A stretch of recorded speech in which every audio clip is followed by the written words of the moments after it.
ability to access their education. So I think that's the way to think about it. Words by themselves in general won't, if somebody's saying something hateful in a public forum or they're in the street, even, well, that wouldn't be, I was gonna say even if it's a store, but then arguably they would be interfering with your right of public accommodation. So that, and in the rare instance where words themselves strike, become threats or intimidation or coercion, then that too goes beyond just speech, hate speech or not, to something that can be actionable. Does that help frame it? That helped a little bit, but my question also, because Lucia mentioned many of those cases which been reported turn to be free speech. That means there's a misunderstanding between the people or what they define those. I understand what you said, but that line which you mentioned, what it is in specific, and if somebody accuse you in the open, for something you feel he insulted you, does not feel it's a freedom of speech. It's something, it hurt you personally, and somebody said anybody can say this is something, based also on the cultures might be different from one another to how they take it. So how do you give some tips for somebody to define 1, 2, 3 specific? I know you mentioned lines, but maybe it's a little bit general. So for the hate crime in the federal statute, you have to prove a true threat to your person or your property. So it's not just, I hate you, and you're all going to go to hell. It's, for it to be a crime, I hate you, I'm going to kill you, and here's my gun, and this is how I'm going to do it. See the difference? Yeah. The last one is something that you call me, and then actually call me for everything, but it's that's where the crime happens. The first one is just, it's hate speech. It's a hate incident. It's not a hate crime. But we're on the civil side. Right. So Versus this is criminal, federal we actually- criminal. Right. Separate standard for civil. Which is a lower one, that's the one I was saying. So, for example, if your employer says, you can't possibly do this job anymore because you're Muslim, or because you're a woman, or because you're gay, that's not just words. Now it becomes an actionable offense, right? Or even if if they're just saying things, like if you're in the office and people are making anti-Muslim, Islamophobic jokes that are impeding your ability to work, that becomes actionable because it's impeding your ability for something you can do. But if you're out on the street and somebody insults you, that is not going. It's definitely not going to be a hate crime, and it's most likely not going to be a civil action. Yeah. Thank you. Can we shift on? Yeah, I think that makes the point to take away is that there's the civil level and the criminal level. And the real answer is it really does depend. So again, if your employer, if your landlord were to say something like that, and I think that, again, our key takeaway from earlier is reach out to us. And we don't necessarily want to always put that burden, especially at the civil level, on you to have to make the decision, did this meet that minimum standard? We want you to reach out to us, and at least, if at the very least, it does nothing less than put it on the radar for us so that it keeps it off of the front page. If I can add to that, in the education context, often when we see complaints from multiple people at the same school or the same district, then it would rise to the level where we would have a federal jurisdiction there, and whereas one complaint may not do it, so all of the information together is very, very helpful. And that's true as well in the employment and the public accommodation and the housing side. Exactly. So as long as you're willing to sometimes have us say, thank you for reporting that unfortunately we can't do anything at this time, then please do it, because as she said, if you do it and you do it and you do it, now we have something. You may not know about each other, but then we become the central resource for that. Now we can do something. It's important to speak up, and if you feel that your employer or your landlord is saying hateful things, like go back to your country or things like that, it's important to come in and file a complaint. we do have a standard, we are gonna look at it and say, well, is it severe and pervasive, but we can make that decision, and it's important that you speak up, and it is true that the more people that come forward from the same organization, who work for the same employer, it's more potent. All right, I've still two hands raised the first time. Let me finish that. One and then Nancy. Go ahead, and then I'll come to the, yeah. I have two quick questions. One, the person who did the Planned Parenthood shooting, that was an individual act. It was his personal vendetta, so to say. But when you had the young man Hill, who went into a church and shot age 10. Dylan Roof, you mean? Yeah. Yes. And he had a specific motive to start, and which he stated, to start a racial war. But that has not been termed as terrorism. Why? That's my one question. The second question is, So I think everybody is lumping, there's international terrorism and there's domestic terrorism. In the FBI, we have an entire squad that focuses on the white supremacists and, the individuals that you're just talking about. So it is labeled as terrorism. We make a distinction between domestic. So the bombing of the Oklahoma City bombing, that was domestic terrorism. correct. Timothy McVeigh. Okay. The second point is, I think you all talked about it. We see the prejudicial, provocative propaganda, if you would, by the media against the Muslims and several presidential candidates. And from what I know of the Constitution and what you all have just said, and Madam Carmen has also said, that is essentially a violation of the Constitution. It is not free speech because you are enticing people to violence and act in hatred. So why cannot the DOJ do something about that? Issue some letter or something to these candidates and the media. Please watch the lines. Tell us what can be done about that, because that has a more holistic effect, and that is what is affecting all this Islamophobia. Does anyone want to That's take the that? question. It's Yeah. more or What do we less- do about it? All right, let me go to Nancy. Nancy, back there. I missed his last point, but good evening, and thank you all of you for being here. I think some of the statements that were made today were really powerful and important to hear in the climate that we're in today, especially with the election that's forthcoming. So thank you for that. I wanted to make a comment and then also pose a question at the end. The first comment was, I thought this discussion was really moving in a good direction a few minutes ago, but it was somewhat contained, and I think that we should try to limit containing this conversation for a couple of reasons. The first is that, when you have arterial damage, putting a Band-Aid on it doesn't necessarily fix the issue. So some of the points that were brought up point to systemic problems that create this climate that really allows phobia to be rampant, which then leads to the need for all of these civil rights type of initiatives to begin with. So the point that you brought up, very much respected for that. And I think also there are very few forums for these conversations to happen. So this was very well advertised and publicized because we have so many people here who took time out to come and speak to us. But within the community, there aren't forums that are happening publicly like this for the community to come speak amongst itself, for then those who are meeting with you regularly to go back to you and actually be representing a larger constituency. It tends to be within a smaller circle, so therefore the only real space for these conversations to happen in an informed way where the differences can be acknowledged and nuances addressed are in these kinds of settings, which is even more of a reason why I think we shouldn't contain and limit our conversations. The question I have kind of built on the point that he brought up, which is, terrorism, as with many cases, I'm somewhat familiar, so I'm on the board of the Muslim Justice League, and I'm a doctoral candidate in anthropology, and I book some on religion. It's not even really well defined within the courts, as you probably know. It's been used in different cases in different ways.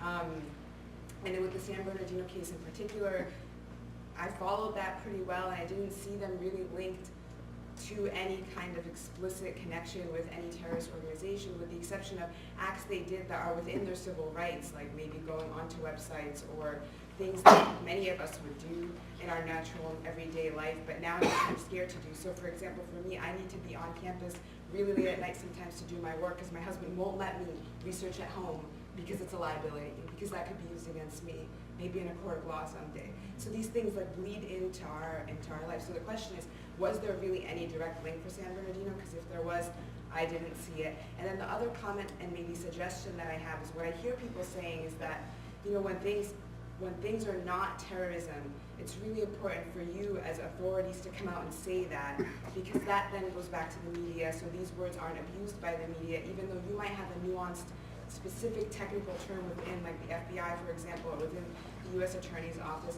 It's not necessarily the case that the media uses them in the same way, and they can definitely get appropriated, so therefore there's even more of an onus and a burden on you to speak out and defend what's what when it happens, so that the larger public can take that terminology and use it properly and correctly.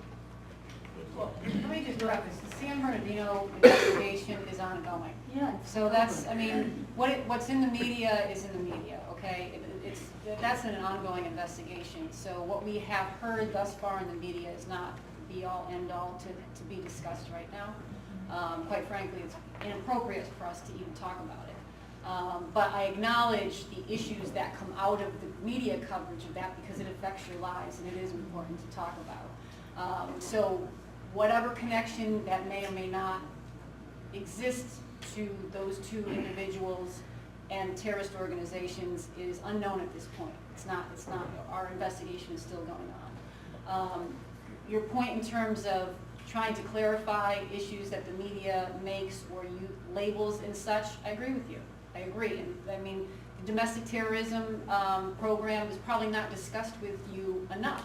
So you hear about that. I mean, we do focus on that. Again, we have an entire squad in Boston that focuses just on that. And quite frankly, the crossover between domestic terrorism and civil rights is quite frequent. In fact, I have an agent on my squad that goes out with an agent on a domestic terrorism squad to discuss these types of issues. So point well taken, and I know I'll be more cognizant of that. I'm sure Carmen will be as well. Yeah, I agree with that as well. And one of the things is, as Lucy said, the San Bernardino matter, not only is the investigation ongoing, there's also a pending associated prosecution. So we really not all the facts are known. And we're also not at liberty to discuss the specifics of that ongoing case. And I agree that, you know, there has to be greater clarification, but in terms of us providing that greater clarification and that really influencing the media, I don't have confidence that that's going to happen, because I think regardless of how we define something, the media outlets, which are all, you know, very varied with different perspectives and agendas, are going to report a certain way. And when you try to correct things, it's almost impossible, because we've been in those situations where something has out and out been wrong. We've attempted to correct it, and it falls on deaf ears. And you know, I see a couple of heads shaking, but no, you have made very valid points. Okay, we're going to start the next round of questions. I see Abdi, Naeem, here, you, and then 5. So that's Abdi first, Naeem second, then the young man, and then the back there.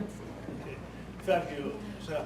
Thank you guys for coming tonight. My name is Abdi, I'm from Somalia. Also, I'm a forest muslim elected here in my town. Also, I'm the school board. So I can understand how this is related to the schools. The issue was that whether we said really happened to Somali community. Every time we hear people say, go home, you are not belonging here. Then that's what I told them when they come to me, the family. I don't live in Boston, I live outside Boston. My community, most of them, they live in Boston. Therefore, but I always engage with the community. I work with Ortiz and Somali community here, very helpful. But that's what happened, how you define someone when he said, oh, you are not belonging here, you are not, go home. I always told them that you have to speak up. That's the theme of here. You need to teach everybody, you have to speak up. You have to tell the story to other person. If you don't speak up, how could this problem, it will come back and will hurt you. I have the quote from here, Mr. Martin Luther King, he said, we will not only remember the word of our enemy, but our silence. We have to speak up. Therefore, I really appreciate the work you're doing, but we have to engage the community. We have to let the community know. Therefore, I know every time you say it's a civil rights violation, but that word is sometimes became too big to explain. Because everybody say you have to report, but even sometimes they don't know how to write, where to go. Even though we have access really to the law enforcement in Boston, they are very. I have kids in school in Boston. My kids are Muslim. The only Muslim in school now in America. They go, my kids. They are the only Muslim. And it's in Brentwood Fair Academy. I don't have any problem. They don't have any problem. But if you go in inner cities, you see that kids are really talking different. Therefore, the best way everybody knows and your experience, how we can help the community through your lenses. How can we help this community to understand how to report the case? What do you think, your experience? All right, So are you asking specifically how you can? Yes, our office, how you help us to communicate with our community to report the cases? Well, I think that we have literature back there. They have contact information in the literature that they can literally. We have different techniques and procedures for intake. So we have more formalized intake procedures where people can just speak to us. But people can also just reach out and give us a phone call. And I understand for some people that might be very difficult in and of itself. Absolutely. But we also can't do anything unless it's brought to our attention. And even by somebody else, a surrogate bringing it to attention for somebody else, saying that this is an issue that we are hearing about, this is an issue, someone who might not want to speak to you, but just alerting it to our attention is of the utmost importance. And I understand we live in a place where discrimination might not be necessarily completely overt. It might be discrimination with a smile. And it might go so far under the radar that you're not even realizing that in the case of housing, for example, you're denied an apartment and you don't think that it's discrimination. But we have ways of addressing this and looking into this, but we can't do these if nobody brings it to us. I'd also like to make the point that retaliation is not allowed under most civil rights laws, and I think a lot of folks are afraid often to report because they're afraid of retaliation. Absolutely. And we also enforce those pieces of the civil rights laws. So to the extent that folks might experience retaliation for enforcement, we work on those types of cases as well. And if I could just answer in nuts and bolts kinds of ways. So most people have access to internet either themselves or through a kid or a friend. mass.gov/AGO. We have a large number of different hotlines. You can go to the civil rights, you can go to consumer protection, insurance, healthcare issues. So there's like 12 of them, and I do apologize I didn't bring the list of them, but in truth everybody takes the flyers home and then goes on the internet anyway because the paper gets lost in a pile on your desk, at least in my house.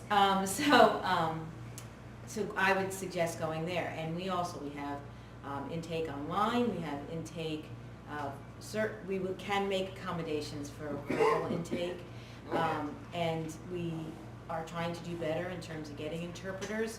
I can't tell you that we have for all of the languages that are wonderfully spoken in our Commonwealth, but we will try to facilitate that, and we will certainly, as you said, if there's a third party, if that person brings in a translator, we will certainly respect that and work with the translator. So that's my nuts and bolts answer, is our website is actually very good. Thank you. all right, let me go to Naeem, and then brother there, and then you, and then you. We finish that group, and then we'll pick another.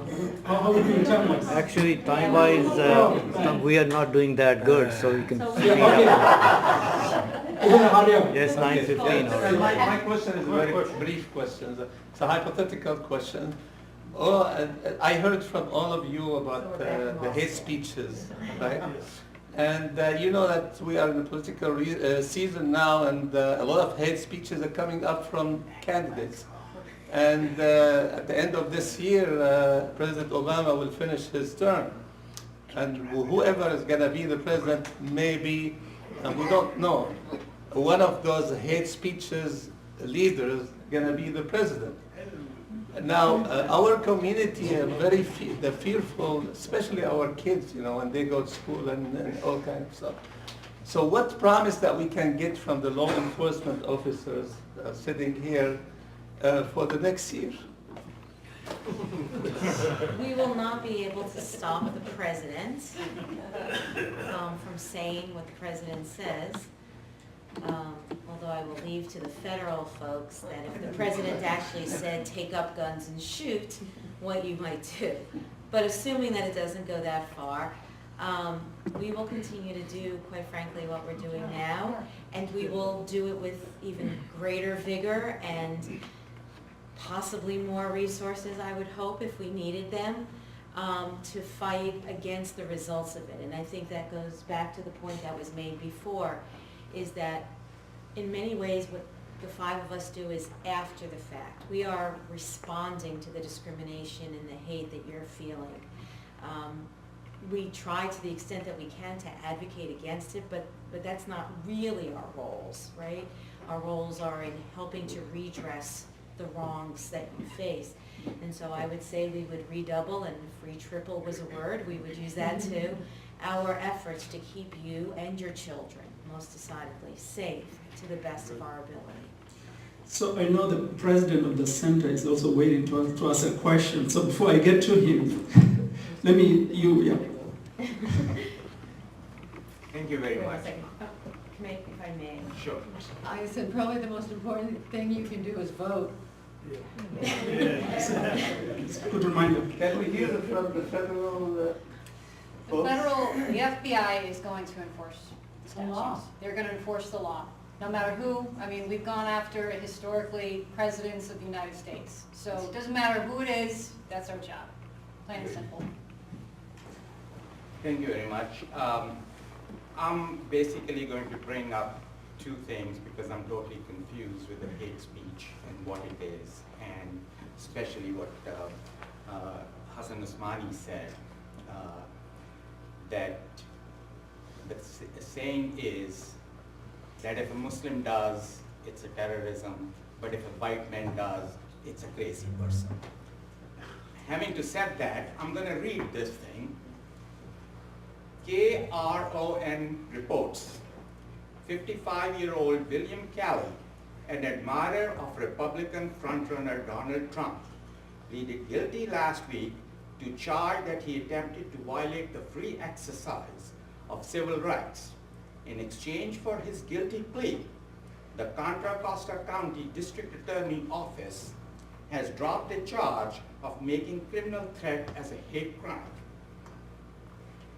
Kelly was arrested on December 20, 2015, days after he yelled, "I'm going to kill you all," outside the Islamic Society of West Contra Costa County, after police got a tip that Kelly was building homemade explosives with the intent of targeting local Muslims. They executed a search warrant at Kelly's home. There they found a suspicious device and detonated it. The result is that the man was given a plea bargain and only 90 days in jail. The major concern here we are talking about is the terminology, the expression, the language that has been used. It has a swift change when it's used for non-Muslims and when it's used for Muslims. And all of you, I have a great respect for you guys, but it should be moved forward, this message, that's our major concern. Our children get hurt by hearing all this, that everything is associated with terrorism is when it's related to Muslims. So that's what it's all about. Most of the discussion is about this. Because what Timothy McVeigh, what Terry Nichol did in Oklahoma, what Kaczynski, the Unabomber did, it is as much terrorism as is done by San Bernardino and other places. That's what is the issue at hand. But what you have to realize is that that's how we have termed it. That's how we have described it and defined it.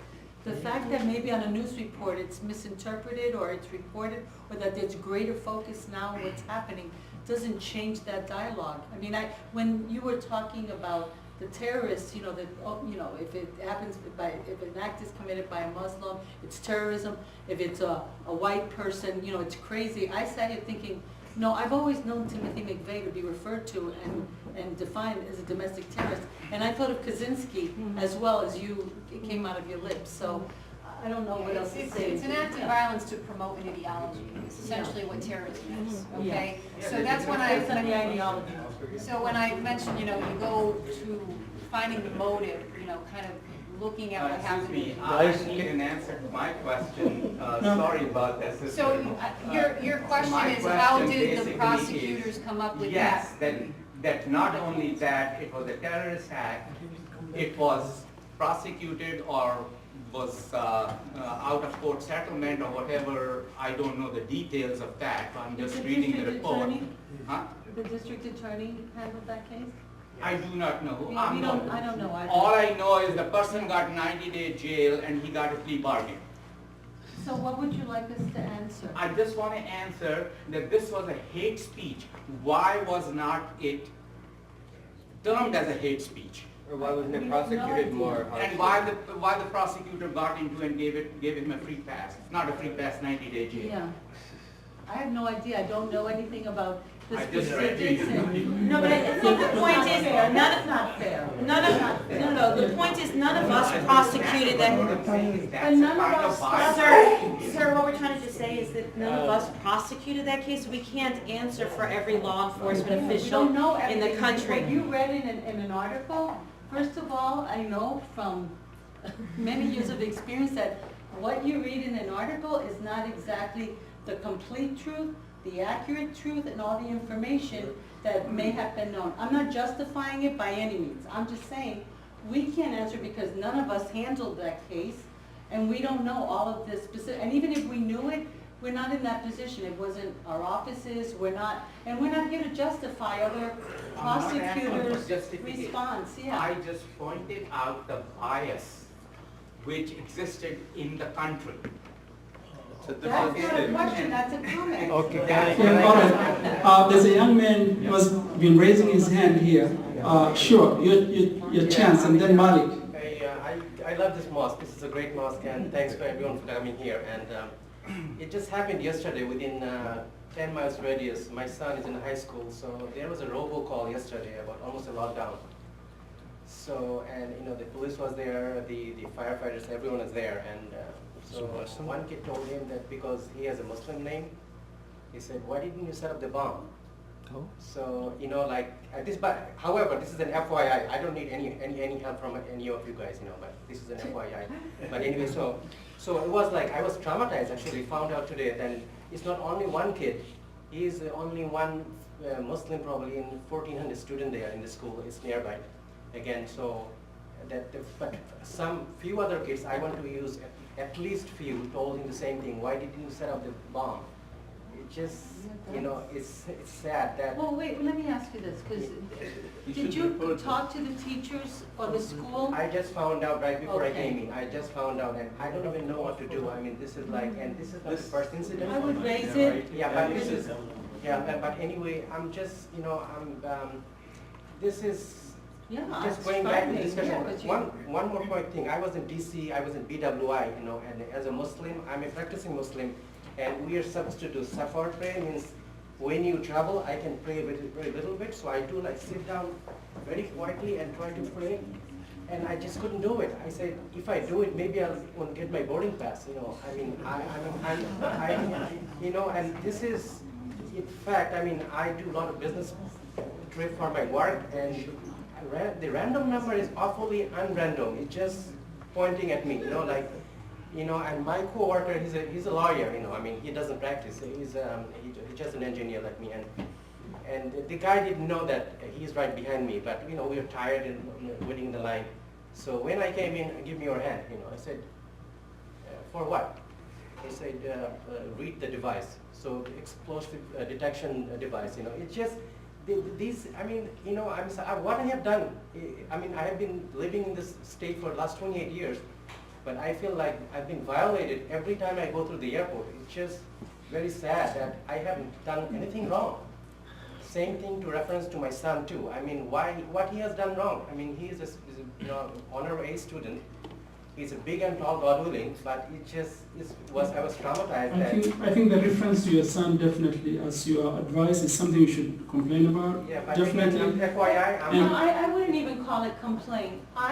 You're concerned about your son in this school setting. Right. I would definitely bring it to the administrators, not, oh, what's going on here, but I'm very concerned about my son. This was raised, that means there may be other children there who are ignorant or, biased clearly, and that has to be explored. It should be addressed before it goes further. There may need to be a certain educational awareness within the school, sensitivity training. I think if that was my child, I would certainly go to the administrator and say, I'm not sure you're aware of this, maybe you are, but I'm very, very concerned about this, because if something happens, next, how can they need to know. They need to know what's happening in their environment. Another 30 seconds, please. I mean, now the airport, can I just go and sit and pray quietly? Is it okay to do it just for like 4 minutes? TSA folks are on bridges all the time, so, they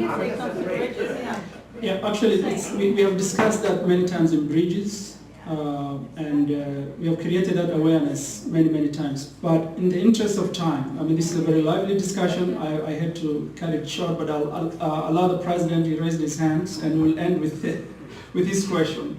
I was planning to ask one question, but what he just now said, I would just like to narrate a little story before that. Sure. The day after 9/11, my son, who was in his 10th grade at that time, went to school. We lived in Acton Boxborough, a very enlightened area, educated society, one of the best schools. And 2 of his class fellows walked up to him and said, what the hell, they used a 4-letter word, did you do yesterday in New York? So my son comes home, talking, and he's crying. So we went to see the principal. I talked to my professor from MIT, said, why don't you go and talk to the principal? That's precisely what we did.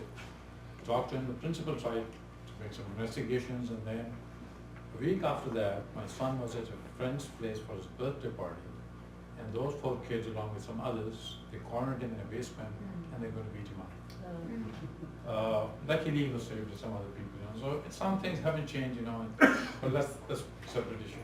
The issue that I wanted to ask a question about, maybe there's an awareness about, is slightly on a different issue.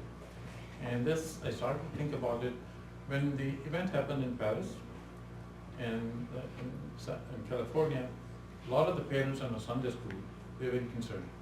So they talked to me, they said that we are worried that should we really send our children to the school? The school might not be safe. So I told them, well, the school is safe.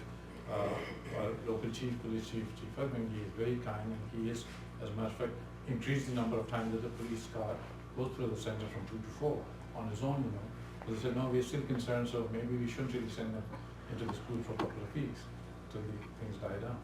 So I talked to the police chief again, and we discussed. He said, all right, how about to put a police cruiser at the center every Sunday? That's what he did for the next 6 weeks. So when he started to do that, another couple of parents came to me. They said, why are the police over here? What are they doing? What are they doing? Are they trying to find something? So, and I said, yes.